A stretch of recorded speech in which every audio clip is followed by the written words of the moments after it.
ఛత్తీస్గఢ్ బిజాపూర్ జిల్లాలో భారీ ఎన్కౌంటర్ జరిగింది. 12 మంది మావోయిస్టులు మృతి చెందినట్టు తెలుస్తోంది. దక్షిణ బస్తర్ ప్రాంత అడవుల్లో భీకర కాల్పులు కొనసాగుతున్నాయి. మరోవైపు ఎన్కౌంటర్ ని బస్తర్ ఐజీ సుందర్ రాజ్ ధృవీకరించారు. మృతుల సంఖ్య పెరిగే అవకాశం ఉంది.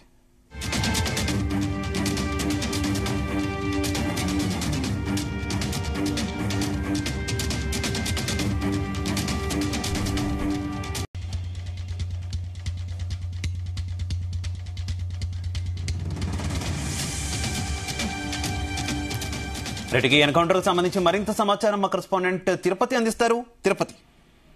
Thank you Shiva. ఏదైతే ఛత్తీస్గఢ్ లో వరుస ఎన్కౌంటర్లతో అయితే అడవి ప్రాంతం మొత్తం కూడా ఉక్కిరి బిక్కిరి అవుతుందనే చెప్పాలి. ఈ వరుస ఎన్కౌంటర్ మొత్తం కూడా ఈ ఛత్తీస్గఢ్ అడవుల్లో ఈ నెల వ్యవధిలోనే ప్రతి ఎన్కౌంటర్ లో కూడా పదుల సంఖ్యలో అయితే మావోయిస్టులు అయితే హతమవుతున్నదైతే మావోయిస్టులకైతే పూర్తిగా పట్టుకోల్పోతున్నారనే చెప్పాలి. గత నెలలో మావోయిస్టులు అఘాత్యంగా పాల్పడ్డారు. అందులో 9 మంది జవాన్లు కూడా మృతి చెందారు. దీనికి ధీటుగా అయితే భద్రతా బలగాలు అయితే ధీటైన సమాధానం ఇస్తున్న పరిస్థితి అయితే నెలకొంది. అయితే ఈ రోజు ఉదయం ఏదైతే ఛత్తీస్గఢ్ బీజాపూర్ అడవుల్లో జరిగినటువంటి ఈ ఎదురుకాల్పులు అయితే 11 మంది మావోయిస్టులు అయితే మృతి చెందిన ఘటన అయితే చోటు చేసుకుంది. మావోయిస్టులు సంచరిస్తున్నారనే నేపథ్యంలో అయితే ఏదైతే అంబుజమ్మ అడవి ప్రాంతంలో అయితే భద్రతా సిబ్బంది అయితే కూంబి నిర్వహిస్తుండగా అయితే ఈ రోజు ఎదురుపడినటువంటి మావోయిస్టులు ఒక్కసారిగా కాల్పులు ప్రారంభించారు. దీంతో అయితే వారు ఎందుకైతే భద్రతా సిబ్బంది అయితే ఎదురు కాల్పులకైతే దిగిన పరిస్థితి. దీంతో భద్రతా బలగాలు మావోయిస్టుల కాల్పులతో అయితే 11 మంది మావోయిస్టులు మృతి చెందారు. అంతేకాకుండా మృతదేహాల్లో కూడా మహిళా మావోయిస్టులు కూడా ఉన్నట్లు కూడా మనకి సమాచారం అందుతుంది. జరిగినటువంటి కాల్పుల్లో అయితే ప్రదేశం మొత్తం కూడా భారీ మొత్తంలో కూడా డంపును కూడా స్వాధీనం కూడా తెలుస్తుంది.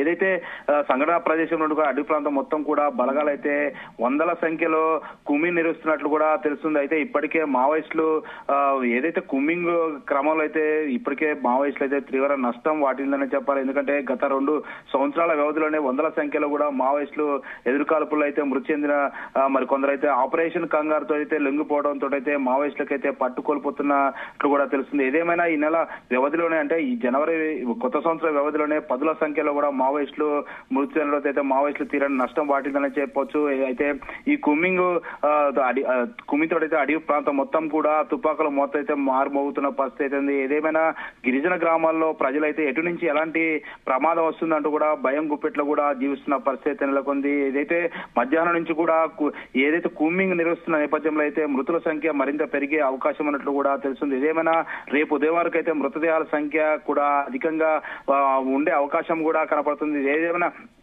ఈ ఏదైతే డిఆర్జీ కావచ్చు, ఈ సిఆర్పిఎఫ్ కావచ్చు, ఈ మొత్తం కేంద్ర బలగాలు అయితే పూర్తిగా అడవి ప్రాంతం కూడా చుట్టుముట్టిన పరిస్థితి అయితే ఉంది. ఏదేమైనా ఈ గత 2 నెలల వ్యవధిలో కూడా ఏదైతే అమిత్ షా పర్యటన నేపథ్యంలో అయితే మావోయిస్టులు ఎరవేత కార్యక్రమాలు జరుగుతున్న నేపథ్యంలో అయితే మొత్తం మావోయిస్టులు మట్టుపెట్టే విధంగా అయితే కేంద్ర బలగాలు అయితే సన్నద్ధమవుతున్న పరిస్థితి అయితే నెలకొంది. శివ.